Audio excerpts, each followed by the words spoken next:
Assalamualaikum warahmatullahi wabarakatuh.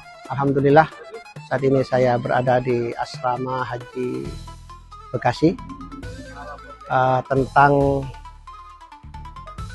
masalah topi yang saya pakai, sebenarnya itu ada 5 topi. Ada yang berbentuk kubah seperti yang saya pakai ini, ada yang berbentuk Maroko Turki tinggi, ya, ada umbul-umbulnya. Terus yang ketiga berbentuk tumpeng. Biasanya orang Arab kuno itu pakai topi tumpeng tapi pendek, saya panjangin. Kemudian yang keempat itu bentuk seperti koki, dan yang kelima bentuk seperti Uzbek persegi 4. Semuanya tinggi-tinggi dan semuanya warna ungu, ya, warna ungu. Dan alhamdulillah saya ini sekarang insya Allah haji yang ke-36 kali, ya. Jadi selama saya membimbing itu, awal-awal membimbing, jamaah merasa kesulitan kalau mau cari saya di tempat keramaian, sehingga terinspirasi untuk membuat yang tidak ada duanya di dunia. Tetapi dari 5 topi ini, yang paling fenomenal yang bentuk seperti yang saya pakai ini, bentuk kubah, ya, kubah masjid, ya. Jadi dikatakan kepada orang ini adalah kubah berjalan, katanya. Ya. Kalau dalam bahasa Arab itu kubah masyiyah mutaharrikah gitu. Nah, gitu.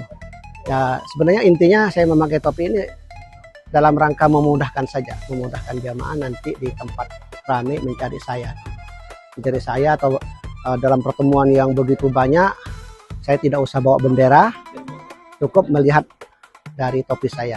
Itu yang sangat saya rasakan banyak membantu di musim haji khusus.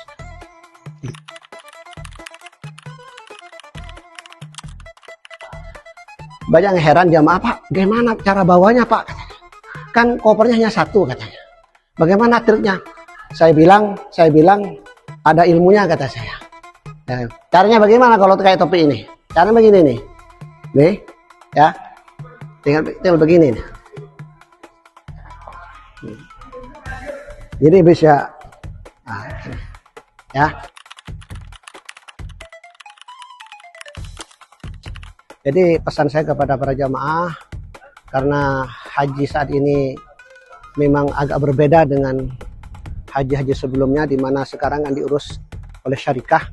Jadi perlu jamaah pertama tentunya hati-hati dengan orang yang tidak dikenal, terutama nanti kalau misal berada di jalan, ya, apakah menuju ke Masjidil Haram atau ke tempat-tempat ziarah. Terus juga perlu hati-hati kalau ada orang asing, ya, yang sok kenal, ya, sok kenal. Apakah nanti di Masjidil Haram, di tempat keramaian, atau termasuk di Masjid Nabawi. Karena pengalaman saya itu, misalnya kita lagi duduk di Masjidil Haram atau di Masjid Nabawi lagi itikaf, itu kadang-kadang didekati orang sok kenal. Apakah Anda bisa bahasa Arab? Apakah Anda bisa bahasa Inggris? Kalau kita layani, akhirnya UUD, ujung-ujungnya duit, minta duit. Kalau kita ngasih seikhlasnya, misalnya 5 rial, 10 rial, nggak ada masalah. Tetapi mereka itu memberi permintaan nominal, misalnya sampai 200 rial dan sebagainya. Ini perlu hati-hati, maka perbanyak doa, perbanyak munajat kepada Allah Ta'ala, ya, hati-hati saja dalam nanti melaksanakan ibadah haji.